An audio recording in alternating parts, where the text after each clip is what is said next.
Hey guys, welcome to a whole brand new series.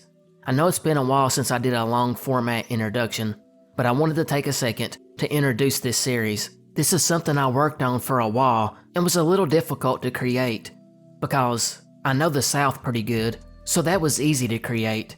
And the Midwest is basically just the South with snow, so that one was also easy to create. But out West, I just know nothing about. And the way I divided it up spreads out over many different states and various cultures.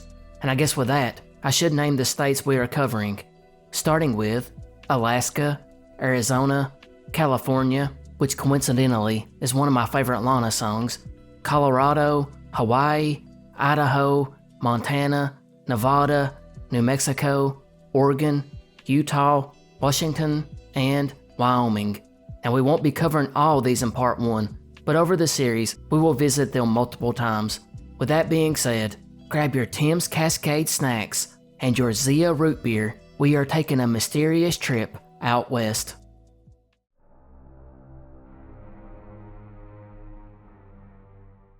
October 19th, 1985, Anchorage, Alaska. Just after midnight, 25-year-old Douglas Cleaves was sitting with his sister Susan, who had came to visit, along with his girlfriend and another lady, his neighbor, who sometimes helped babysit his son. Earlier that night, the four had sat down to a nice dinner and began watching a movie, but it was now in the early morning hours something odd and frightening would occur. They would hear 2 knocks at the door, and loud ones at that. Now I'm unsure if this is something that happened commonly, or maybe they were expecting company, but they did not seem alarmed. Instead, Doug's sister would get up to open the door. When she cracked it open to look, she seen a masked individual standing outside wearing a balaclava, gloves, and a trench coat, and holding a bolt-action hunting rifle. She immediately attempted to shut the door, but the man maneuvered the barrel of the gun between the door and the frame, preventing it from shutting. The gunman then quickly made his way into the home, shoving Susan out of the way, before heading straight towards Doug, who was laying on a pillow on the ground. And I should probably point out here, just a few months prior to this, Doug had suffered an accident at work that left him disabled, as his legs had to be amputated after an incident involving an electrical shock. So Doug now lay defenseless on a pillow on the ground without his prosthetics and was essentially at the whims of this crazy individual.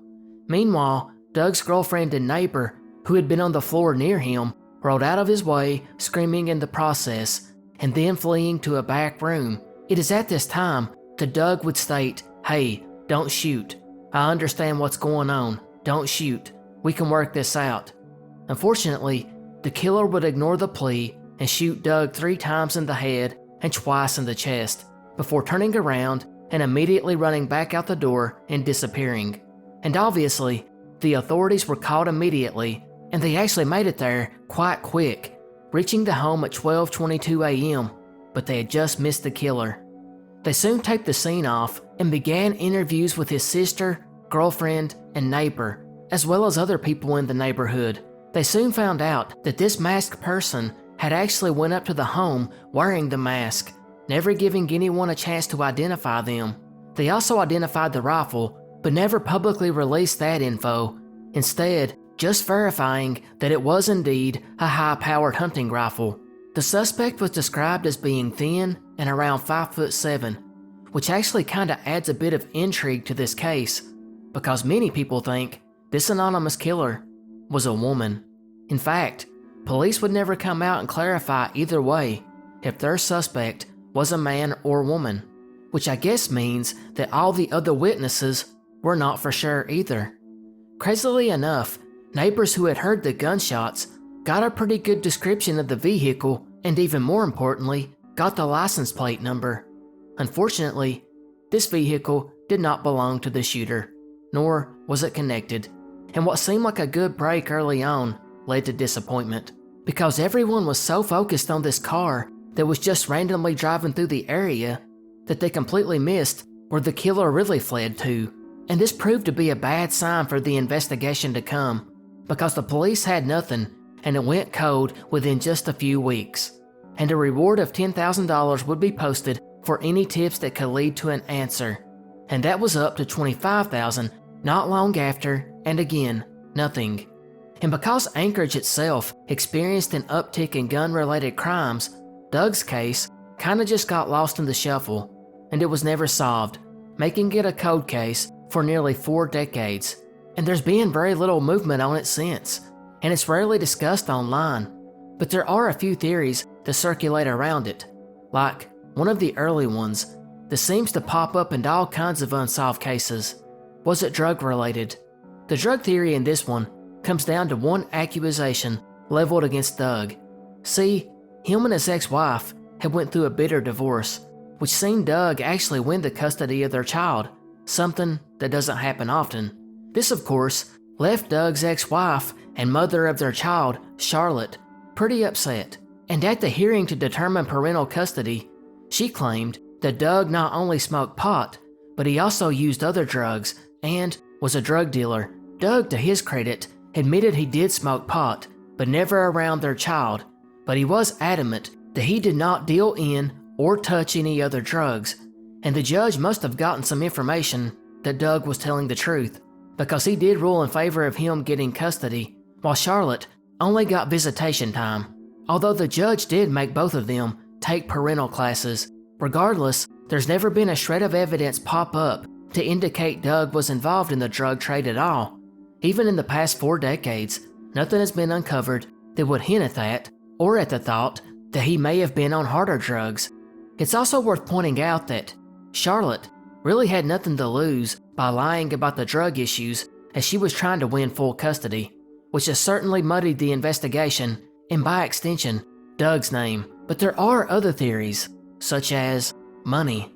Doug, as mentioned, had just went through a horrible work accident resulting in the loss of his legs while also getting his fingers badly damaged, and since it did happen at a work site, he was going to get a hefty payout. And Doug had plans for this money. He wanted to start an air taxi company that he could still operate even with his disability, and he hoped he could hand the company and money over to his son one day. In fact, this huge settlement that Doug was getting would go directly to Robert upon Doug's death. And if Doug was to die before Robert grew to be of legal age, then obviously Charlotte would get full custody of Robert. So you can kind of see where this is going. In fact, Doug had reportedly tried to get a restraining order against his ex-wife before he was murdered. And of course, after Doug's death, Charlotte would get full custody, and by extension, control of Robert's money. She then soon married her boyfriend and moved away and had more children. She would then change Robert's last name to the new husband's last name and kinda erase Doug and that part of her child's life. But if detectives were working under the thought that Charlotte was responsible, nothing ever came from it. However, in June 1989, the lead investigator, A. Joe Austin, in an interview with reporters, would state that law enforcement had a good idea about who did kill Doug, but they could not come up with the proof needed to actually press charges, and they were still looking for that key piece of evidence, which I assume never came to fruition. Other than that, the only other person of interest that is known publicly about, at least, was a man named Michael Hagwood. Precious little is known about him, and what we do know comes from Doug's sister, Susan, who stated in an interview that police would only tell her that Hagwood was a person of interest and never explained why or even hinted at how he could have knew Doug. But he did live in the small town, Hashujiak, about 20 miles north of Anchorage. Unfortunately, in 2013, 49-year-old Michael Hagwood would kill his 40-year-old girlfriend, Nita Kilipsik, and then shot himself. And even in that tragedy, police have been very tight-lipped about the details, even keeping the make of the gun a secret, which of course have led to many wondering if it could have been the same weapon used to kill Doug.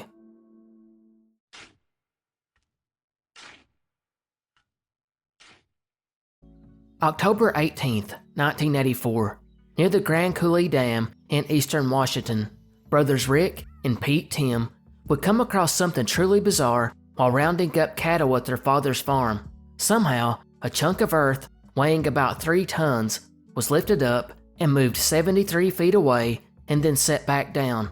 What made it particularly interesting was it had not been done with any dirt moving equipment. No shovels, no bulldozers. There was no signs left from any excavation equipment, nor was there any dirt left at the scene. It actually looked like someone had set a giant cookie cutter down into the earth, extracted the dirt, and then moved it, for some reason. And geologists were able to determine for sure that it was not moved by human beings. The slab was mostly made of soil held together by roots, and it was about 10 feet long and 7 feet wide, with a thickness of about 1.5 feet to 2 feet. It also perfectly matched the hole left in the ground 70 feet away, although it had been rotated 20 degrees. There were dribblings of dirt, about the size of a fingernail, that showed the line the chunk traveled to its resting place.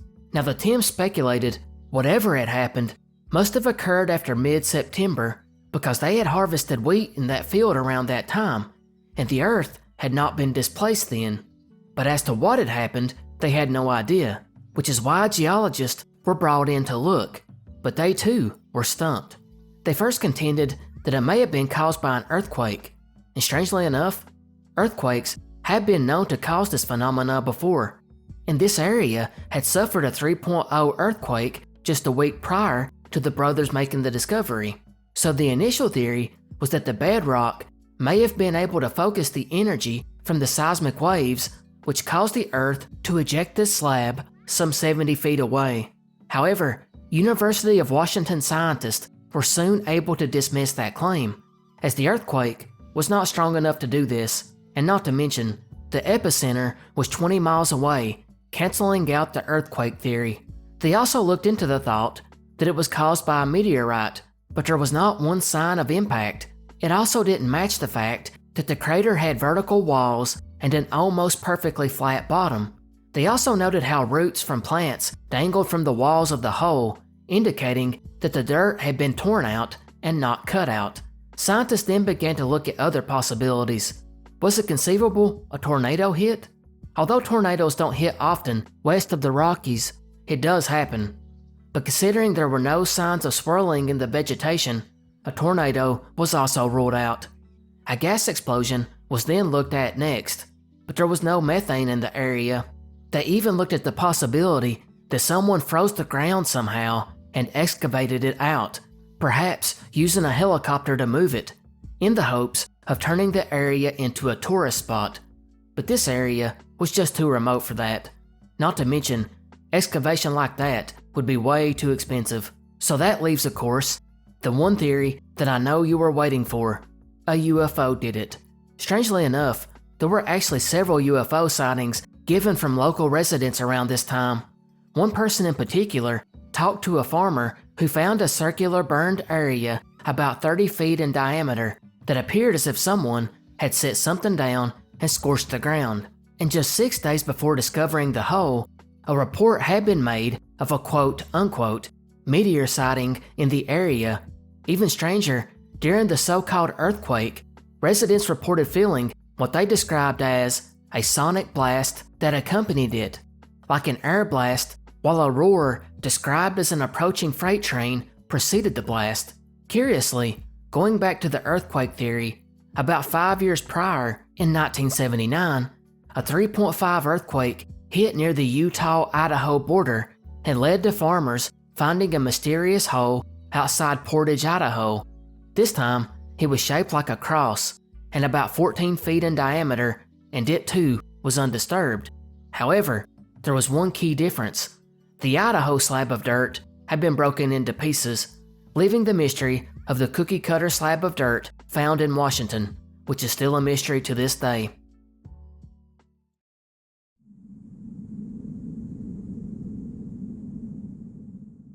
September 9th, 2004. Flat Tops White River National Forest, Colorado. 2 elk bow hunters were crawling through the forest in a very remote area when they came across a tent and campsite.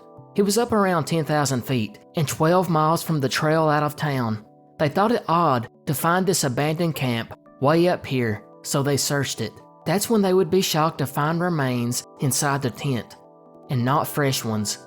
It was a skeleton by this point. The sheriff's department was called, and they came out to take a look at the scene. And they were really surprised and called it a 1 in a million find, because the location of this camp You almost had to walk up on top of it to see it. They believe he had died some 1 to 5 years earlier between 1999 and 2003 and was anywhere between 27 to 65 years old. Inside the tent, they found a notebook which the person did not leave a name on, which was frustrating because he did not carry ID, but he did leave a note. On the first page, it read, "Lib, I should write in case my situation here doesn't improve. This may be the end of my journey. Would like you to claim the body, services, or memorial, cremation." Who this Lib is has never been discerned, and neither would the rest of the letter, because it was illegible except for a few words, such as I, and though, and favor, or flavor. The back page of the note was a little bit more readable, but it didn't make much sense, like one sentence that read, "Third choice, take them up in a glider. I promise not to get sick on you." Then it gets illegible again, but other words are identified, like this, you, and not. Another page reads, AR, and would you call her, while each page at the bottom has the words capital ANY 25,000, which suggest a will with his initials, which obviously is not very much to go on, and seems to leave more questions than answers. It's believed his death was natural or due to exposure of the elements, but that could never be confirmed. It's also thought he was possibly from Australia, which they came to the conclusion because of the sleeping bag they had found, which was a brand made only in Australia. The main clue in finding out this man's identity is Lib. Just who is she? She seems very important to the person who wrote this, yet she apparently has not realized he is missing, or maybe she has reported him and it's just not been connected yet. But there were other items of interest that stuck out to detectives. One was the high-quality dental work that the man had done in the past. It seemed to indicate that he most likely was not homeless, and instead came from a middle to high middle-class home, which makes it stranger that no one noted his disappearance. Although it is possible he just had a few close connections, which explains why he wasn't reported missing. He also most likely had a back injury leading to spinal problems, and he was also a smoker. He was also carrying over $600 worth of bills that were all less than 5 years old. His camping equipment included a butane stove with 2 fuel cans, tent repair kit, a canteen, compass, cooking pot, and drinking cups. He also had 2 moisture-proof trail maps with a route drawn across an area where the remains were discovered. He also carried a Radio Shack 4-in-1 game along with a pocket-sized battleship. A reconstruction of his face was made later on, but this also did not lead to anyone coming forward to identify him, and he has since become known as the Garfield County John Doe, or Flat Tops John Doe. Nearly 2 decades later, the man has still not been identified. Theories about how he got here and what happened are divided, but judging by the route drawn on his maps, it's likely he hiked the entire way, as there is no public transportation in the area. Although it is possible that these maps had been discarded by someone else with their routes drawn in, and the man just picked them up. Others wonder if maybe this Lib person was hiking with him. The main reason for this is because he had a lot of things in pairs, like 2 canteens, 2 maps, 2 drinking cups, and games that would be for 2 players, which leads to the obvious question, why did Lib, or whoever this other person is, just abandon him here? There's also the question of his vehicle. He would have most certainly had to have gotten a ride to the trailhead, as there was no public transportation that ran there. So was his car ever found? Or was it hauled off and a connection was never made? Or did a friend drop him off? If so, why didn't this friend ever check back in? Likewise, why was he even here? Was he suffering a terminal illness and just wanted to die in the woods? Or had he suffered a life change, like job loss or relationship breakup, and was just camping to clear his head? Well, that's what authorities looked at, but they were a little confused because the tent and campsite suggested he had already stayed there through 1 winter. So he was coming up on 1 whole year of being at this location. And was he from the other side of the world in Australia? It seems likely, as he also had earplugs, which could suggest long-distance travel. And finally, the death. No one is sure what happened with it either. It's possible he just died from a heart attack, or stroke, but it's just as possible he died during a blizzard, or perhaps he overdosed on pain medication he was taking for his back. A darker theory suggests he got injured and Lib, or whoever else was accompanying him, got lost in trying to find him help and they perished alone somewhere else.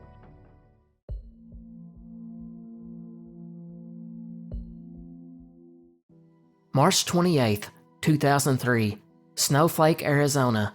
66-year-old June Goodman would go over to visit her sister Pat at her home and spend the evening together, something they did frequently. The two would enjoy each other's company while talking the evening away. Much of June's conversation revolved around her upcoming retirement after spending years working for the post office. As the night wore on to around 8 p.m., June decided it was time to go home, as she had to get up early to go to work the next morning. She would leave and stop at a little convenience store to pick up some candy before getting back into her car around 8:25 p.m. and making her way home. Now, June lived alone after the passing of her husband many years prior, and although her home sat at the end of a quarter-mile dirt road, she felt completely safe, as she had lived there for years and it was a good community. And she arrived home that night, ate her chocolate candy, and then went to bed. But the next morning would take a strange turn, because at the post office, June never arrived. This was seen as extremely odd because June was known to be very reliable and usually arrived pretty early to work so she could prepare for her deliveries. Her co-workers decided to call her to see if she was okay and was still coming in, but no one answered. This heightened their concern, and one of the employees had June's sister's phone number, the same one she had spent the evening with before. They would call her and ask her if she knew why June had not came in. This, of course, alarmed her sister, who immediately got in her car and drove across town to check on her. I imagine she probably feared a medical emergency, considering her age. But her sister Pat would discover something else much more concerning. Upon arriving, she would notice immediately that the sliding glass door connecting to the backyard was halfway open, while her mail van was still parked in its normal spot. Adding to the mystery was the outside lights remained on, which Pat knew June always turned them off before going to bed. She would slowly take a step inside and seeing the television was left on, and for Pat, that was enough. She called the police, who arrived very quickly to find a puzzling scene. They had no idea where to start, as there was essentially nothing to go on. For one, nothing had been stolen, ruling out robbery. Even stranger was all of June's shoes were accounted for, meaning she had left barefoot. Likewise, her dog was left behind, which June would never abandon. Now, coincidentally, June was actually related to U.S. Representative Jeff Flake and the Arizona House Speaker. So unsurprisingly, the heat was on law enforcement to figure out what happened and figure it out quickly. And going by these two powerful connections, they soon began to wonder, could her disappearance be connected to the political world? Well, although the conspiracy sounded intriguing, it quickly led to a dead end, and the investigation had to go back to square one. They soon began to put a theory into motion though. They believed June had been sitting in her recliner watching TV, which allowed her to see directly into the long dirt driveway to her home. They thought it was possible a car pulled up, and the headlights alerted June, who then got up, opened the glass door to greet someone, and then never walked back inside the home. But there was one issue with this. There was not one footprint in the dirt directly in front of the back door, nor was there a sign of a struggle. It got even more confusing when they brought in dogs and searchers on foot, and then even a helicopter to search the surrounding area. But no scent was found by the dogs, and not one sign of her was found anywhere near the home, other than the back door had been left open. A police spokesman would even note that it appeared as if she had stepped out the back door and vanished into thin air. And while that most certainly didn't happen, they did wonder if she had stepped out to get into a vehicle willingly, either to talk to someone or to go to somewhere else, and then something happened, or maybe she left intentionally, planning not to come back. However, police must have gotten a tip shortly after this, because they soon announced they believed she had been abducted. Although they never discussed what led them to this assertion, within the next few weeks, They would interview over 300 people, which is pretty significant considering the population was only around 4,000 people at the time. They soon found a potential lead, one that was kind of unexpected.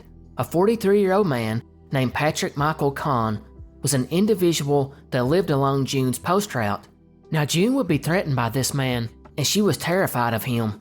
Apparently at the time, the post office started cracking down on people who did not use their designated address assigned to their home. Now I don't know why Patrick or anyone would want to do this, but apparently it wasn't that uncommon to not use the address the post office gave you and just use something else. I assume something similar. Regardless, the post office for years had allowed it to slide, but began forcing their employees to not deliver any mail that was not sent to the designated address, which upset some citizens, particularly Patrick Kahn, who began shouting at her, and it scared her so much that she filed a complaint with the post office, which gave the police a good suspect to start with. They soon found out that not only did he shout at her in person, but he went to the post office and told her co-workers that he was going to kill her. So easy case, right? Well, first of all, they couldn't find this Patrick, but they assumed he was hiding out in his home state of Ohio, and they wanted to speak to him not just for June, but for a couple of other reasons. He was actually the prime suspect in a murder of a man named Donald Sewell, as well as being a suspect in a more perverse crime with an underage girl. Finally, about 6 months after June's disappearance, Patrick was found hiding out in Ohio and was extradited, and during the investigation, detectives soon established that Patrick had already been hiding out in Ohio when June disappeared, which basically ruled him out, although they still officially have him listed as a person of interest. Strangely, he was not convicted in the murder of Donald Sewell, but he did serve a 20-plus year sentence for the sexual crime. After this, they would find only one more lead, a TV repairman who had worked on June's television about a month before she disappeared. The TV was allegedly fixed, but still had issues, and when she told her sister Pat recommended she take it back to the man and tell him it still wasn't working. But June told her she would not go back because the man gave her an uneasy feeling, and she just did not want to ever have to deal with him again. Strangely enough, police did find this man in jail on drug charges, but they found nothing that could connect him to her disappearance. It's been over 2 decades since she vanished, and we still don't have a good idea of what exactly happened. There's no evidence that she left voluntarily or that she was abducted, although detectives do believe that is the case, stating that they narrowed down the initial suspect list of 40 down to 5 or 6 people. We also don't know what prompted June to go to the door. Was there a car that pulled up in the driveway and she seen the headlights prompting her to check? Or is it what the family believes? Her dog started barking and she stepped out to calm him down, something she did often. If that's the case, it has to mean that person had a ton of luck to just go by when she happened to step outside, or it means someone was stalking her. In either case, it's just bizarre how there were no footprints of anyone left around the home, or really any clue that she had even left. Hopefully, we can get a break on this one soon.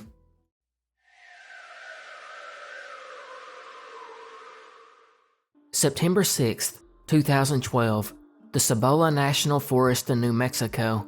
2 friends decided to hike through a canyon area when they would decide to stop and take a little break around 11:30 a.m. The 2 friends had hiked the trail on many occasions and were very familiar with the area, and as a result, they were familiar with the dangers coming from the wildlife. In fact, there had just been new warnings posted for black bears seen in the area recently, and one of these hikers had even ran across one prior to this. There was also the occasional cougar sighting, and it might be that reason that, when a nearby bush began to shake, the 2 hikers got a little nervous, so they knew it was too small to be a bear, but could possibly be just the right size for a big cat. As they peered on, all of a sudden, a dark gray covered beast sprang out of the brush, snarling and growling, exposing its long, jagged teeth. This animal the 2 hikers had never seen before, but it sort of resembled a wolverine, except it was well over 100 pounds and was way taller than a wolverine. One of the hikers slowly picked up a rock just in case the animal decided to charge, They then stood nervously, staring at this beast for about 30 seconds before it quickly turned around and jumped back into the brush and moved away from the two. The hikers turned around immediately and backtracked to their truck quickly. It would be shortly after this that one of the hikers would speak to his neighbor who had hiked all over the Southwest and worked at Albuquerque Biopark, an environmental museum, and he began describing the animal to him. And the neighbor thought about it and told him that he probably just misidentified a small bear. The anonymous writer would close his email by stating he had contacted a few cryptid researchers about it and still did not have an answer. That story was sent to Fortean researcher, author, and publisher of the Phantoms and Monsters blog, a Lon Strickler, who would begin looking into the Wolverine sightings in New Mexico. And guess what? That's out of their range. Wolverines live up north, mostly Canada and Alaska. So what was this creature? I mean, even if it was a Wolverine way out of its normal range, the fact is, they're only 25 to 40 pounds, significantly lighter than the 100-pound plus animal these hikers seen. But what if the account was faked, you may ask? While that's also possible, Lon Strickler did find something that may have given the sighting a little more credibility. Going back 4 years earlier, near Sandia Peak, New Mexico, about 3.5 hours away from Cibola National Forest, a 5-year-old boy was hiking with his family when an unidentified species of animal attacked him, and this animal was rather large.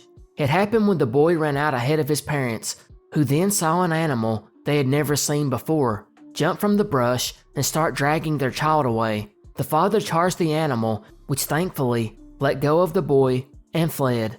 Rangers originally thought it was a mountain lion, and they were going to track the animal down. But something strange happened. Dogs were brought in that are specifically trained to hunt down cougars, and these dogs could never pick up a scent of a cougar in the area. This left wildlife experts to look at the animal's tracks that were left behind, and after studying them, they could not say what creature had left them behind. As far as the parents went, the dad could only give the description of a short, stocky, dark brown animal. Wildlife experts did state their belief that it was in fact a cougar, in spite of the fact that the dogs could never find a scent. They also theorized it was possibly a bobcat, coyote, or small bear. Strangely enough, the Wolverines' range did used to go down into New Mexico before trapping and habitat loss pushed them further north, but there are still some other people who have claimed to seen them. Regardless, there are no 100-pound Wolverines, and what these two anonymous hikers seen that day is still unknown.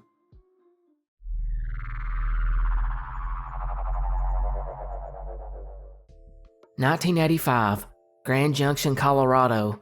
47-year-old Bob White and an unnamed friend were traveling from Denver to Las Vegas when something extraordinary would happen. During their overnight drive on a large desolate highway, Bob would fall asleep in the passenger seat, only to be awoken by his friend sometime between 2 and 3 a.m. His friend, who was somewhat in an excited state, pointed out to a strange massive object in the distant sky. Bob must have thought he was dreaming, because he ignored his friend and fell fast asleep again, which prompted his friend to once again shake him and wake him back up. This time upon awaking, he knew he wasn't dreaming, but he still couldn't believe what he was looking at. The object had gotten closer, right up around 100 yards away from Bob, and the light was blinding. He would see shortly though, because after his friend flashed the headlights, the object would bolt up into the sky and connect with a pair of neon tubular lights, presumably from the mothership, which then sailed away east into the nighttime Colorado sky and slowly disappeared from the men's vision. Now that would be a strange enough paranormal mystery on its own, but it's what happened after this that gets it on this iceberg, because as this unidentified aircraft flew away, an orange light would fall from the craft to the ground.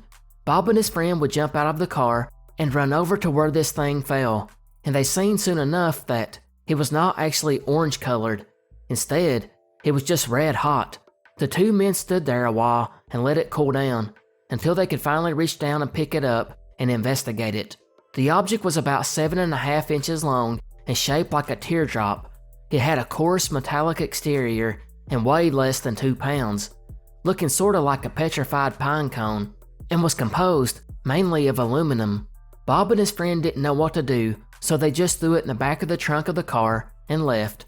And after the ride, Bob would take this weird artifact with him, because Bob, knowing the experience he had just had, was certain this thing was extraterrestrial in nature. Was it simply a part that had snapped off of a UFO? Was it a locator probe? Bob did not know, but he was desperate to find out. And over the next several years, Bob would spend a lot of his own money trying to find out, taking it to different laboratories across the country, as well as conferences, spending over $60,000 worth of his own cash trying to identify exactly what it was that he found, but not with too much luck.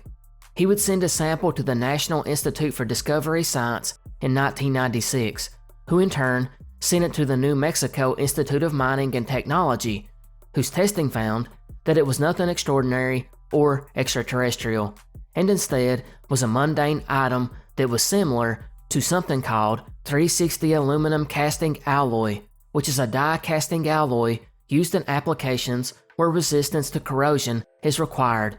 Although they did clarify that the testing they done was very little, because to them it wasn't worth spending $1 million to run every available test they had, because it simply didn't warrant it. Bob did not give up though, and reached out to another laboratory in California, who after testing told Bob it was not extraterrestrial in nature. So what was it? Some scientists believe that the so-called lights in the sky that Bob and his friends seen was nothing more than a meteorite or space debris, like a satellite that is decaying, and that the artifact itself was also probably just space debris. Others believe that it is a metal buildup from a chop saw or grinder. When these metal particles are shaved off, they are red hot and land on each other in the same spot and start to stick to one another and create a stalagmite-looking piece of metal. Of course, that doesn't explain why it was laying out in the middle of a desolate area, red hot, on the night that Bob and his friend were driving through, assuming Bob is telling the truth.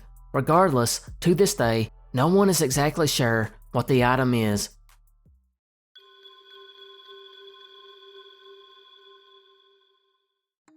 December 18th, 1998, Tacoma, Washington.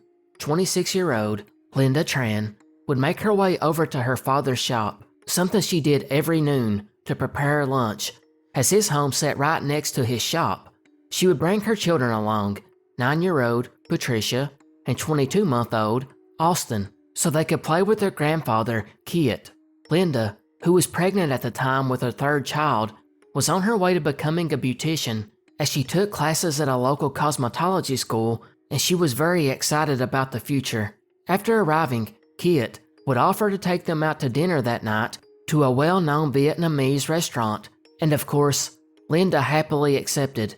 Unfortunately, a customer would unexpectedly show up to the auto shop, and Kit could not leave, instead staying to work on the vehicle. It was okay though, because Linda would walk over to her father's home and just start preparing dinner there, much to the 9-year-old Patricia's disappointment.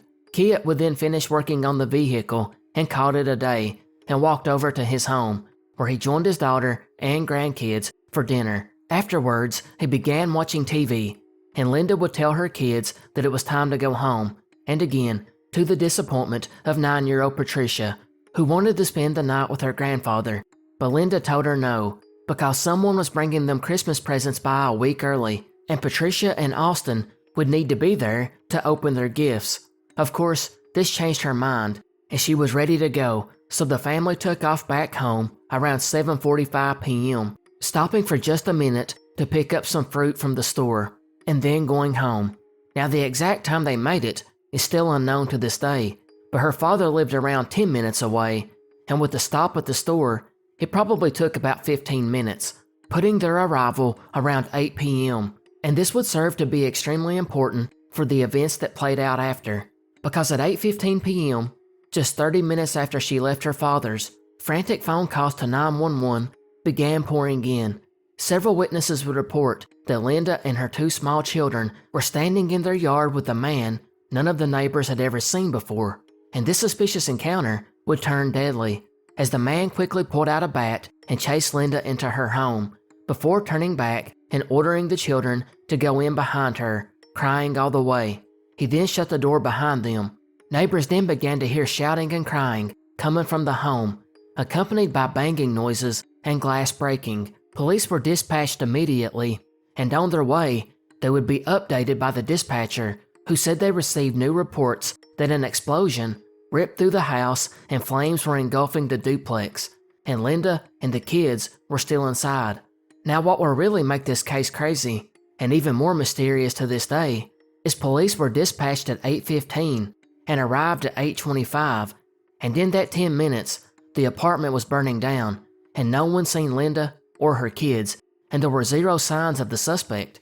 Within 5 minutes after the police arrived, the fire department showed up and got the fire under control. They then entered the home and sadly found that Linda, 9-year-old Patricia, and 22-month-old Austin were all deceased, along with Linda's unborn baby. But it would get sadder because an autopsy revealed that they had died from a combination of forced blunt trauma, smoke inhalation, and burns, suggesting they were still alive when the apartment was set ablaze. Detectives would close off the scene and began their investigation. And of course, obviously, the home had been intentionally burned. They found that it had some kind of accelerant poured all over the place, and then lit, no doubt, in an attempt to destroy evidence. And he accidentally poured too much, which is what caused the explosion and leads to the next confusing part of this mystery.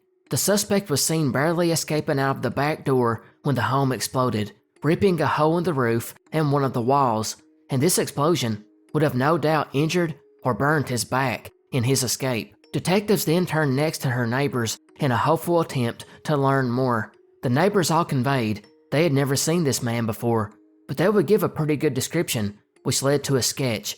They described him as being dark-skinned, either Asian or black, with a muscular build and around 30 to 35 years old.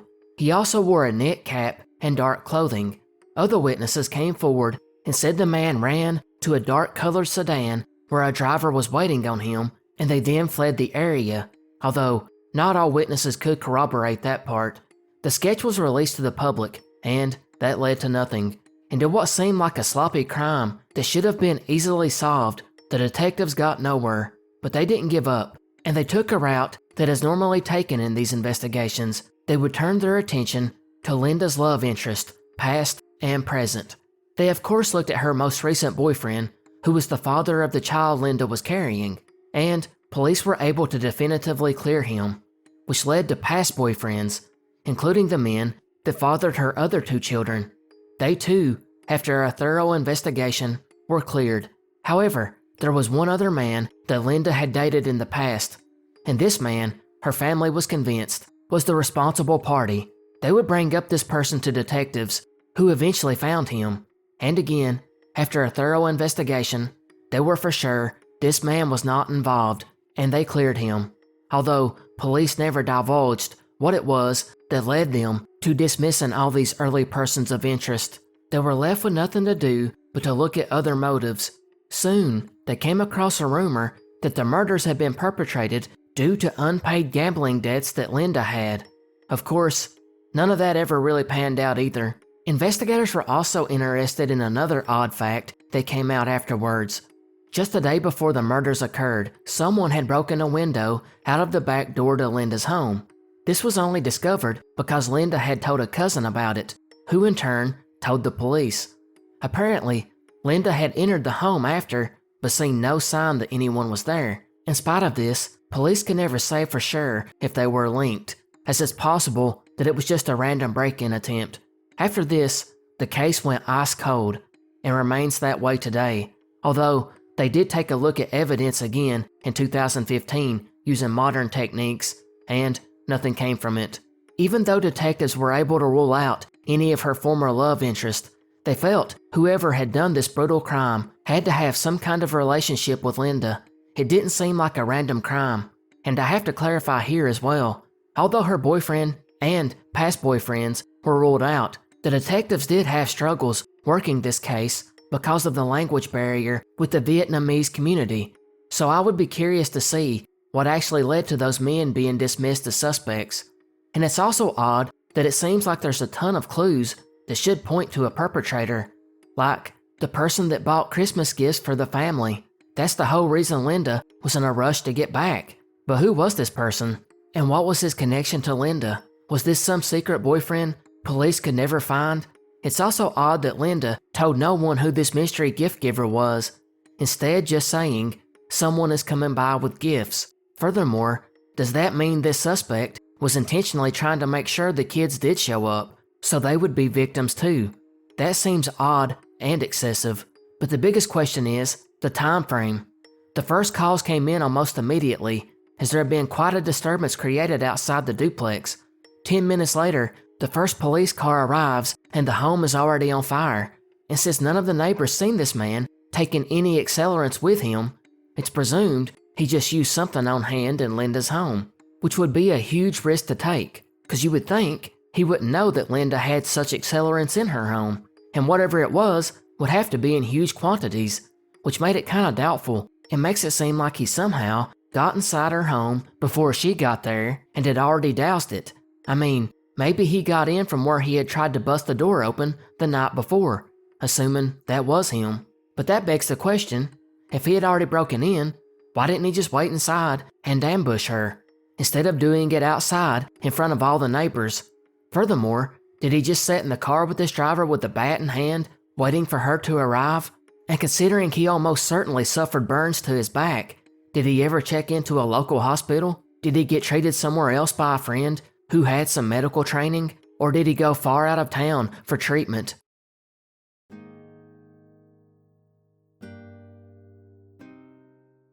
March 4th, 1975, a man named Jim Sullivan was preparing to leave for Nashville, a place that some of the most famous musicians in the country come up. Jim, you see, was a singer/songwriter who grew up in San Diego, California, with big dreams of becoming a famous musician. In the mid-60s, he had minor success in a San Diego-based rock group called The Survivors, but he knew, just as his wife knew, that he would have to relocate to LA to have their best chance at success, and Jim and his wife Barbara would do just that in 1968. Barbara would even get a job as a secretary for Capitol Records, while Jim pursued his music career playing a ton of clubs in the evenings, and he must have felt pretty good about the future, because he did start making some crucial connections, like becoming friends with Dennis Hopper, which led to an unaccredited acting role in the film Easy Rider, while a lesser-known actor, Al Dobbs, heard Jim play at a club and believed he had the talent to make it. So he raised money for him to fund an album, and just a year later, Jim would release that album called UFO, which dealt with things like the supernatural and extraterrestrial themes, both subjects that Sullivan was very interested in. Unfortunately for Jim, the album tanked. It sold very few copies, in part because they did not have enough money to promote it. But Jim didn't give up, and 3 years later, he would release his second album, the self-entitled Jim Sullivan, which was produced by Playboy Records. It too tanked. This would ultimately lead to tension in Jim's relationship with his wife Barbara, and the two decided they should separate temporarily. The plan was for Jim to go to Nashville and hopefully establish a stable music career, where he would then send for his wife and 2 children. Which brings us back to the start of our story.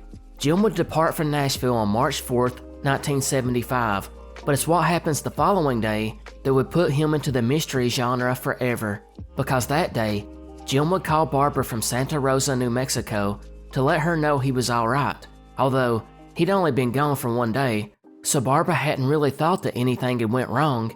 But then Jim began speaking a little mysteriously, and when she asked him what was up, he would say, "You wouldn't believe me if I told you," which led Barbara to question if something was wrong. Jim would reply, "Forget I said anything, I'll call you from Nashville," and then hung up. Barbara thought it was weird, but she still did not begin to worry, until a few days went by and Jim had not checked in with her again. Now Barbara would start calling hospitals and the police in Santa Rosa. It's then that she would ask if Jim was in jail, and the officer replied, "No, but if you ask me, that's where he belongs," which is a curious answer. It might stem from the day that Jim had entered town on the 5th, because it was here he got pulled over for suspicion of DUI, but Jim passed the sobriety test and he was let go. From there, he would stop and buy some vodka and check into a hotel for the night. But here's where things would get even stranger, because after Barbara called the police, they would go to the motel and check in on him, only to find out that although Jim had been checked into this room for a few days, he had not even slept in the bed. And they also found out that on the 8th, just a few days after he had checked in, Jim's car had been towed away from a rural area about 24 miles south of town and this hotel, with only the guitar sitting in the front seat and his wallet, tapes, clothing, and LPs still inside. Other than that, there was nothing. Detectives were stumped, and this prompted Jim's brothers to enter town and begin their search, along with volunteers who came in to help out. But again, nothing was found. Detectives did search the nearby area where his vehicle was found, and the closest home was a ranch where a man named David Sena lived. He is believed to have been the last person to have spoke to Jim, and he had asked him if he needed a ride, which Jim declined, while a gas station attendant also told police that Jim had stopped in asking for directions back to California. And after this, the case quickly went cold. This aspiring up-and-coming musician with a fascination for UFOs somehow vanished in the middle of the New Mexico desert. Before long, theories began to pop up. Of course, there was alleged connections to the mafia that didn't shake out, or that perhaps he's seen something he shouldn't have, like a crime taking place, while the police themselves certainly looked suspicious considering the way the officer had talked badly about Jim upon taking Barbara's call.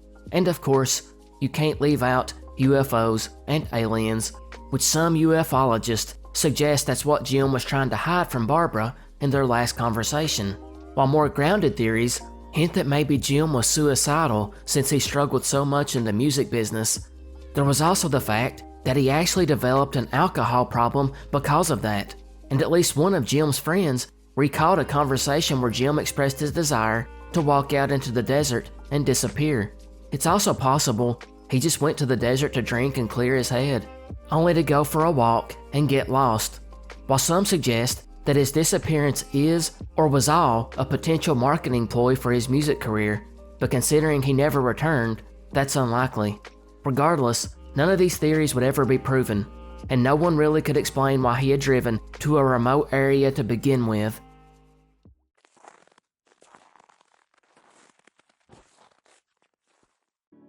"1917 Russia may be an odd place to start off a mystery based on Western American mysteries, but it's where we find ourselves at the beginning of the Russian Revolution, which ended with the Russian Civil War in 1922, and it's during this time that, understandably, a lot of Russians just wanted to get away from the war and start over elsewhere, and in the 1920s, this led to a ton of immigration from Russia and Eastern Europe to America, which brings us to our woman of mystery, Lillian Alling.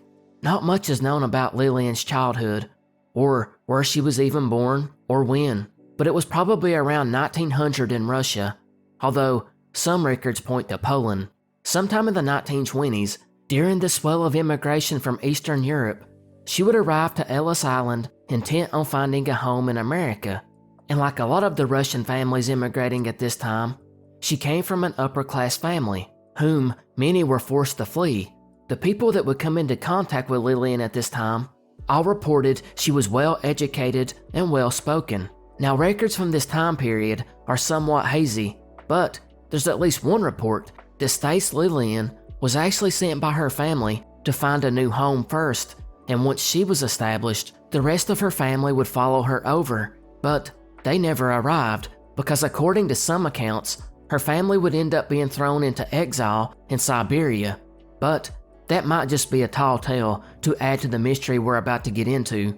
Whatever the case may be, Lillian did miss her home, and she did not stay in the US very long when she decided she wanted to go back. For the people that knew her at this time, Lillian only stated her desire to go back was because she felt alone and unwelcome, and she probably missed her family.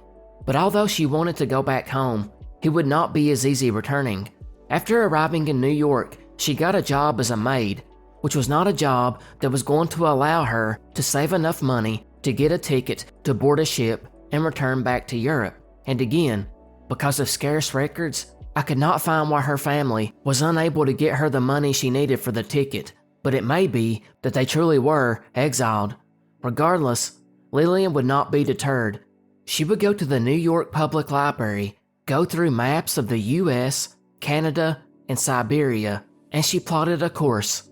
Lillian decided she would walk home by going through British Columbia, the Yukon, Alaska, and then crossing the Bering Strait, somehow. Now, how she actually put this plan together and what happened in this time frame is lost, but the best guess is she departed in the spring of 1926 or 1927, heading west along the highways that had just been built for automobiles, which were now becoming the norm. She would first go to Buffalo before crossing into Canada at Niagara Falls on Christmas Eve. It's here the customs officials would ask her routine questions, and she would reply that she was born in Poland and was 30 years old. The records, as mentioned, are pretty bad, but we know that some people reported seeing her in Chicago, Minneapolis, and Winnipeg, where she held jobs in restaurants, as well as working on farms in Canada. And by September 10th, 1927, she had reached the western border of Canada, and it's here she would meet a telegraph lineman at a cabin of the Yukon Telegraph Trail, a 1,000-mile path to Canada's far north. This man would notice her tattered clothing, malnourished appearance, and numerous swollen insect bites, and he spoke to her. When he found out that she was planning to walk to Siberia, he radioed ahead of her to the southern trailhead because he was really concerned for her. This prompted a constable, a J.A. Wyman, to intervene, knowing the winter would kill someone walking on foot, and that allowing her to go would be unethical. So he took her back to Hazleton, where she begged to be allowed to keep going, but she would be arrested and charged with vagrancy and was searched, and she was found to be carrying an iron bar, which she stated was to protect herself from men. She then spent the next 2 months in jail, which was basically a way just to give her shelter. And then after she was released, she took a job at a Vancouver restaurant where she saved up the money to depart by the end of May or June 1928. By this time, her story was well known to Canadian law enforcement, who insisted she stop at cabins on the Telegraph Trail, which are placed 30 miles apart and would allow her to get food and clothing and any assistance she needed. She would also be gifted a dog that traveled with her for a while, until it died, probably from ingesting poison left out for Wolverines, but Lillian would have it stuffed and carried it along with her. By 1929, she saved the money to purchase and repair a boat, which she planned to sell the Yukon to Alaska later that year, and she did just that, taking it to the Seward Peninsula, where she abandoned the boat and walked to Nome, Alaska. And it's in Alaska, our western state, that the mystery would unfold, because once she reaches Nome, she basically disappears. Her last official sighting was outside Teller, Alaska, a small town part of the greater Nome area, and it's here she was seen by an Inuit person who recorded that Lillian was pulling a contraption like a cart containing her few possessions. On top of the pile sat a weird-looking thing like the body of a black and white dog, no doubt the one she had stuffed. A decade later, a couple named Bill and Ruth Albee would follow Lillian's Alaskan route in 1940 and wrote about their experience, and they claimed from what they could find, Lillian's tracks did end at the edge of a swollen river, where it was thought that she had drowned. This was corroborated by the Inuit witness account, which would mean she had walked at least 5,000 miles before meeting a terrible accident. However, some doubt this account and believe a happier ending occurred. Even though relations between the US and Soviet Union were beginning to sour by this point, the native Inuit people still traveled across the Bering Strait each year between June and November when the water was ice-free. Both countries pretty much just ignored it, and since it was so common, Lillian could have potentially paid for passage back to Russia with one of these Inuit travelers, but if she made it, there's no actual record of it, although there was at least one claim that she was spotted by a Russian soldier in Providenia with 3 Inuit men, and they were being interrogated by Soviet officials. She allegedly told them that she had left America to walk home to Russia because she had been unable to find friends or work, and that not one person helped her on her journey. which was certainly a lie if this was really Lillian saying this. This would be about 150 miles west of Nome. Of course, no one can verify if that was really her or not, and so we don't really know how her story ended. Did she make it back to Russia, or Poland, or wherever she truly lived in Eastern Europe? Or did she drown in the attempt after making the arduous journey of 5,000 miles? It would be very disappointing to think so. Hey guys, that brings us to the conclusion of this first installment of this series. If you like it and would want to see more, please let me know in the comment section below. I hope you all enjoyed. Goodbye and good night.